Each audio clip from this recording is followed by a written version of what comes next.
ഒരു കൈ മാത്രമാണ് ഉയർന്നു നിൽക്കുന്ന അവസ്ഥ. ബാക്കിയെല്ലാം തോട്ടിൽ പാലത്തിൻ്റെ അടിയിലേക്ക് ഉള്ള അവസ്ഥയിലാണ് കിടന്നത്. ഇവരുടെ വീട്ടിലൊക്കെ ഞാൻ ആ അന്വേഷണത്തിന് ആദ്യ ദിവസങ്ങളിൽ പോയതാണ്. അതുകൊണ്ട് എനിക്കൊരു ഭയങ്കരമായ ഒരു ബുദ്ധിമുട്ടായിരുന്നു. പിന്നെ മാക്സിമം ഞങ്ങൾ എഫേർട്ട് എടുത്താൽ, പക്ഷേ നിർഭാഗ്യം ഇവനോടെ കണ്ടെത്താൻ പറ്റിയില്ല എന്നുള്ളത് വലിയ സങ്കടം തന്നെയാണ്. ആ മരിച്ചുപോയ ആളോട് ചെയ്യാൻ പറ്റുന്ന ഒരു കാര്യം അയാളെ എത്രയും പെട്ടെന്ന് അവിടുന്ന് നമ്മൾ മാറ്റി അവർക്ക് ആദരവോടുകൂടിയുള്ള സംസ്കാരങ്ങൾക്കും മറ്റു കാര്യങ്ങൾക്കും വിട്ടുകൊടുക്കുന്ന രീതിയിലേക്ക് തയ്യാറാക്കുക എന്നുള്ളതാണ്. ആഴമുള്ള തോട്ടിൽ കണ്ടെത്തിയ മൃതദേഹം പുറത്തെടുക്കാൻ ആവശ്യമായ സുരക്ഷാ സംവിധാനങ്ങളില്ല എന്ന് പറഞ്ഞുകൊണ്ട് ഫയർഫോഴ്സും നാട്ടുകാരും അടക്കം പിന്മാറിയപ്പോൾ ഒരു പോലീസ് ഉദ്യോഗസ്ഥൻ ആ തോട്ടിലേക്ക് ഇറങ്ങി മൃതദേഹം കരയ്ക്കെത്തിച്ചു. കോട്ടയം വാകത്താനത്ത് ഇന്നലെ വൈകുന്നേരമാണ് ഇത്തരമൊരു സംഭവം ഉണ്ടായത്. വാകത്താനം പോലീസ് സ്റ്റേഷൻ പരിധിയിൽ നിന്നും ഏതാനും ദിവസങ്ങൾക്ക് മുൻപ് കാണാതായ 23 വയസ്സുകാരനായിട്ടുള്ള അമൽ വർഗീസിൻ്റെ മൃതദേഹമാണ് പ്രദേശത്തെ ഒരു പാലത്തിനടിയിൽ കണ്ടെത്തിയത്.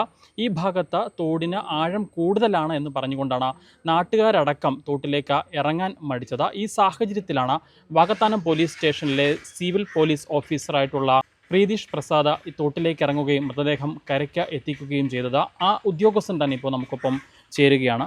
ഒരു 3 ദിവസമായിട്ട് നമ്മുടെ സ്റ്റേഷനിലൊരു മിസ്സിംഗ് കേസ് ഉണ്ടായിരുന്നു.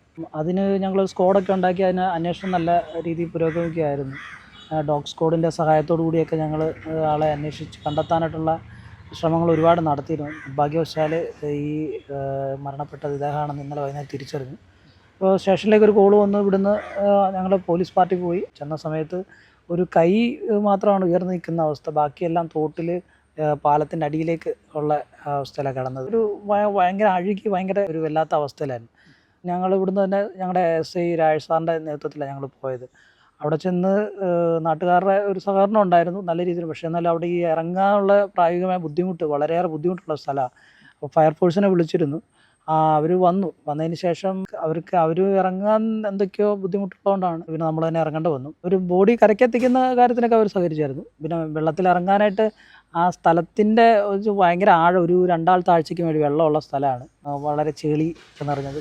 ബോഡി വെള്ളത്തിൽ 3 ദിവസത്തോളം കിടന്ന് ഭയങ്കരമായി ചീർത്ത് ഞാൻ ആ ബോഡി എടുക്കാനായിട്ട് ചെന്ന് വെള്ളത്തിലിറങ്ങി നീന്തി അവിടെ ചെല്ലുമ്പോൾ ആദ്യം ഒരു കുടുക്ക് കയ്യിൽ വെച്ച് നമ്മൾ ബോഡി അടുപ്പിക്കാൻ ശ്രമിക്കുന്ന സമയത്ത് തന്നെ ഈ കൈയുടെ കുറച്ച് ഭാഗം ഇങ്ങനെ വിട്ടുപോകുന്നൊരു സാഹചര്യമുണ്ട്. ഈ തൊലിയൊക്കെ വിട്ടുപോകുന്ന സാഹചര്യം വന്നു. പിന്നെ രണ്ടാമത് പോയിട്ടാണ് ഈ നല്ലപോലെ ബലത്തിൽ അത് കെട്ടി വലിച്ച് സൈഡിൽ കൊണ്ടുവരുന്നത്. അപ്പോൾ ഇവരുടെ വീട്ടിലൊക്കെ ഞാൻ ആ അന്വേഷണത്തിന് ആദ്യ ദിവസങ്ങളിൽ പോയതാണ്. അതുകൊണ്ട് എനിക്കൊരു ഭയങ്കരമായ ഒരു ബുദ്ധിമുട്ടായിരുന്നു.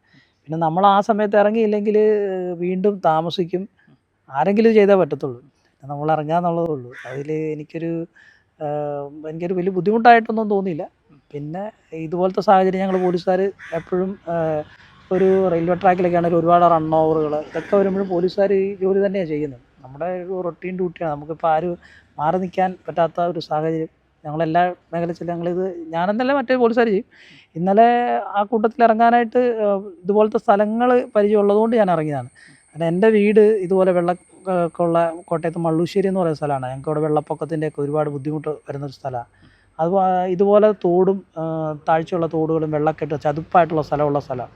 അപ്പോൾ ആ ഒരു പരിചയം ഉള്ളതുകൊണ്ടാണ് ഞാൻ ഇറങ്ങി. ഇപ്പം മറ്റൊരാൾക്ക് നീന്തൽ അറിയാമെന്ന് വെച്ചാലും ചിലപ്പോൾ അത് ഈ ചതുപ്പുള്ള സ്ഥലത്ത് ഇറങ്ങിയാൽ അതും ക്യാഷ്വാലിറ്റി ഉണ്ടാവും. അപ്പോൾ നാട്ടിൽ ചില ആളുകൾ ഇറങ്ങാനുള്ള രീതിക്കൊക്കെ വന്നത്, പക്ഷേ നമുക്ക് ആ സ്ഥലത്ത് അങ്ങനെ ഒരു ആവേശത്തോടുകൂടി ചില ആളുകൾ ഇറങ്ങിയാൽ ഒരു പക്ഷേ വേറൊരു ക്യാഷ്വാലിറ്റി ഉണ്ടാവും. നമ്മളതുകൊണ്ട് പിന്നെ നമുക്കൊരു സ്ഥലത്തിൻ്റെ ഒരു പരിചയം, ആ ഒരു പരിചയം വെച്ചാണ് ഇറങ്ങിയത്. പിന്നെ അന്നേരം തന്നെ ഞങ്ങൾ പെട്ടെന്ന് തന്നെ അടുപ്പിച്ചു. പിന്നെ ഞാൻ ഈ ബോഡി എടുക്കുന്നതിൽ കൂടുതൽ ബുദ്ധിമുട്ടുള്ള കാര്യമാണ് ഇനി ഇൻക്വസ്റ്റ് ചെയ്യുക എന്നുള്ള ഏറ്റവും വലിയ ബുദ്ധിമുട്ട്. അത് ഈ ഞങ്ങളുടെ സ്റ്റേഷനിലെ SI രാജേഷ് സാറ്, ഞങ്ങളുടെ SI സിജോ ചാണ്ടപ്പിള്ള എന്ന് പറയുന്ന sir, SCP Shaiju sir, Vipin sir, SI ഉണ്ടായിരുന്നു സത്യൻ സാർ ഉണ്ടായിരുന്നു, പിന്നെ ഷനൂർ എന്ന് പറയുന്ന വേറെ സാറാണ്. ഞങ്ങളൊരു ടീമായിട്ട് നിന്നതുകൊണ്ട് ഞങ്ങൾക്കൊരു വളരെ വേഗത്തിൽ തന്നെ ഇൻക്വസ്റ്റ് നടപടി അത്രയും വൈകിയ സമയത്തും അവിടെ വെച്ച് തന്നെ ഇൻക്വസ്റ്റ് ചെയ്യാൻ സാധിച്ചു. അതിനുശേഷം പഞ്ചായത്തിൻ്റെ ഭാഗത്തുനിന്ന് വളരെ ഈ വാകത്താനം പഞ്ചായത്തിൻ്റെ ഭരണസമിതിയുടെ ഭാഗത്ത് നല്ലൊരു സപ്പോർട്ട് ഉണ്ടായിരുന്നു. പിന്നെ നാട്ടുകാരുടെ ഭാഗത്തുനിന്നും നല്ലൊരു സഹകരണം ഉണ്ടായിരുന്നു. പ്രത്യേകിച്ച് ഇപ്പോൾ ഈ എലിപ്പനിയൊക്കെ ഉള്ള ഒരു സീസൺ, അതുകൊണ്ട് പൊതുവെ ആളുകൾ വെള്ളത്തിലേക്ക് ഇറങ്ങാൻ മടിക്കുന്നതാണ്. ഇപ്പം ഞാൻ ഇത് കഴിഞ്ഞിട്ട് ശേഷം പോയി ഹോസ്പിറ്റലിൽ നിന്ന് എലിപ്പനിക്കുള്ള പ്രതിരോധ മരുന്ന് ഇപ്പോൾ സ്വീകരിച്ചിട്ട് വരുന്ന വഴിയാണ്. പിന്നെ ഇപ്പോൾ അവരുടെ ബോഡി പോസ്റ്റ്മോർട്ടം ചെയ്യണമായിരുന്നു. പോസ്റ്റ്മോർട്ടം ജില്ലാ ആശുപത്രിയിലാണ് നമ്മൾ കൊണ്ടുപോയത്. അത് അത്രയും അഴുകിയതായതുകൊണ്ട് അവിടെ ചെയ്യുന്നതിന് കുറച്ച് പ്രായോഗിക ബുദ്ധിമുട്ടുള്ളതുകൊണ്ട് കൂടുതൽ സൗകര്യമുള്ള മെഡിക്കൽ കോളേജിൽ കൊണ്ടുപോയി പോസ്റ്റ്മോർട്ടം നടപടികൾക്ക് ശേഷം ഇപ്പം കൊണ്ടുവന്ന 23 വയസ്സുകാരനാണ്. അദ്ദേഹം മിസ്സിംഗ് ആയത് മുതൽ ആ അന്വേഷണത്തിൻ്റെ ഭാഗമായി താങ്കൾ ഉണ്ടായിരുന്നതാണ്. പക്ഷേ ആ ചെറുപ്പക്കാരനെ ജീവനോടെ കണ്ടെത്താൻ സാധിക്കാത്തതിൻ്റെ ഒരു ബുദ്ധിമുട്ടുണ്ട്, വളരെയേറെ ബുദ്ധിമുട്ട്. കാരണം 23 വയസ്സുള്ള ഒരു ചെറുപ്പക്കാരൻ, ഞങ്ങൾ അന്വേഷിച്ചിടത്തോളം നല്ലപോലെ പഠിക്കുന്ന ആൾ, അയാൾ BSc ഫിസിക്സ് ബിരുദധാരിയാണ്. കൂടാതെ അയാൾ ജർമ്മൻ ലാംഗ്വേജിൻ്റെ അതിൻ്റെ ഏറ്റവും നല്ല സ്കോറിൽ പാസ്സായ ഒരാളാണ്. പിന്നെ ജർമ്മൻ ലാംഗ്വേജ് പഠിപ്പിക്കുന്ന ഒരാളാണെന്ന് അറിഞ്ഞു. നല്ലൊരു ചെറുപ്പക്കാരായിരുന്നു. നിർഭാഗ്യം അവരുടെ വീട്ടിൽ ഞങ്ങൾ അന്വേഷിച്ചിട്ട് പോയാണ്. ഞങ്ങളിവിടെ ഒരു ടീമായിട്ട് മൊത്തം ഈ സ്റ്റേഷനിലെ എല്ലാ പോലീസുകാരും വളരെ ആത്മാർത്ഥമായിട്ട് ഈ കാര്യത്തിനകത്ത് ഇടപെട്ടതാണ്. ഞങ്ങൾ ഈ ഒരു കാര്യത്തിന് വേണ്ടിയിട്ട് കഴിഞ്ഞ ദിവസം മൊത്തം ഈ നാട്ടുകാരോടൊപ്പം ഇവിടെയുള്ള റബ്ബർ തോട്ടങ്ങളായ ഈ പോലീസ് ഡോഗിനെ കൊണ്ടുവന്ന് ഞങ്ങൾ പരിശോധിപ്പിച്ചായിരുന്നു ആദ്യം. പിന്നെ ഞങ്ങൾ CCTV മറ്റു കാര്യങ്ങളൊക്കെ നോക്കി ആ ഭാഗത്തുള്ള കുറച്ച് ഞങ്ങൾ പരിശോധിച്ചൊക്കെ വരികയായിരുന്നു. പിന്നെ മാക്സിമം ഞങ്ങൾ എഫേർട്ട് എടുത്താൽ, പക്ഷേ നിർഭാഗ്യം ഇവരോടെ കണ്ടെത്താൻ പറ്റിയില്ല എന്നുള്ളത് വലിയ സങ്കടം തന്നെയാണ്. അന്ന് തന്നെ ഇദ്ദേഹം പോയി വെള്ളത്തിൽ വീണിട്ടുണ്ടാകാനാണ് സാധ്യത. അങ്ങനെ എന്താണ് സംഭവിക്കുക? ഇദ്ദേഹം ആ പാലത്തിലേക്ക് ഇരുന്ന സമയത്ത് യാദൃശ്യമായി പിന്നിലേക്ക് വീണതാവാം അല്ലേ? ഡോക്ടർ പറഞ്ഞ വെള്ളത്തിൽ പോയി മരിച്ചതാകാം എന്നാണ് സാധ്യതകൾ. വെള്ളത്തിൽ പോയി മരിച്ചിരിക്കുന്നതാണ്. എന്താണ് ഈ മൃതദേഹം കണ്ട സമയത്ത് എത്രയും വേഗം അത് കരക്കെത്തിക്കുക? ആ മരിച്ചുപോയ ആളോട് ചെയ്യാൻ പറ്റുന്നൊരു കാര്യം അയാളെ എത്രയും പെട്ടെന്ന് അവിടുന്ന് നമ്മൾ മാറ്റി അവർക്ക് ആദരവോടുകൂടിയുള്ള സംസ്കാരങ്ങൾക്കും മറ്റു കാര്യങ്ങൾക്കും വിട്ടുകൊടുക്കുന്ന രീതിയിലേക്ക് തയ്യാറാക്കുക എന്നുള്ളതാണ്.